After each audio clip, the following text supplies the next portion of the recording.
నమస్తే. ఆంధ్రప్రభ భక్తికి స్వాగతం. నేను మహాలక్ష్మి.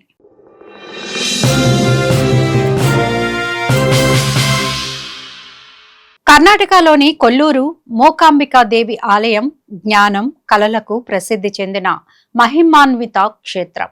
ముఖ్యంగా అక్షరాభ్యాసం, విద్యాభ్యాసం ప్రారంభించడానికి ఇది చాలా శ్రేష్టమైన ప్రదేశం. ఎందుకంటే ఇక్కడ వెలసిన మూకాంబికా దేవిని సరస్వతి, లక్ష్మి, పార్వతి స్వరూపంగా భావించి విద్యాభివృద్ధికి, జ్ఞానానికి దేవతగా పూజిస్తారు. దీన్ని ఆది శంకరాచార్యులు ప్రతిష్ఠించారని నమ్మకం. ఇది సప్తముక్తి స్థలాల్లో ఒకటి. కొల్లూరు మూకాంబికా క్షేత్ర ప్రాముఖ్యత ఏంటో తెలుసుకుందాం.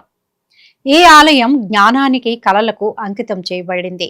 ఇక్కడ అమ్మవారు వాక్, అక్షరాలకు అధిదేవతగా పూజలు అందుకుంటారు.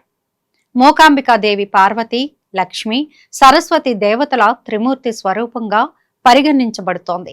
అందుకే జ్ఞానం, సంపద, శక్తి ప్రదాతగా భావిస్తారు. పిల్లలకు అక్షరాభ్యాసం చేయించడానికి ఇది చాలా పవిత్రమైన స్థలం. ఇక్కడ చేసే అక్షరాభ్యాసం వలన విద్యలో రాణిస్తారని భక్తుల నమ్మకం. ఈ ఆలయానికి ఆది శంకరాచార్యులతో బలమైన సంబంధం ఉంది. ఆయన ఈ క్షేత్రాన్ని దర్శించి దేవి విగ్రహాన్ని ప్రతిష్ఠించారని నమ్ముతారు. రాత్రి పూజ తర్వాత ఇచ్చే కాషాయ ప్రసాదం చాలా ప్రసిద్ధి చెందింది. దీనిని సేవిస్తే వ్యాధులు నయమవుతాయని నమ్మకం. ఆలయం సౌపర్ణిక నది ఒడ్డున కొడచాద్రి పర్వత పాదాల వద్ద ఉంది. ఇది కూడా పవిత్రమైన నది.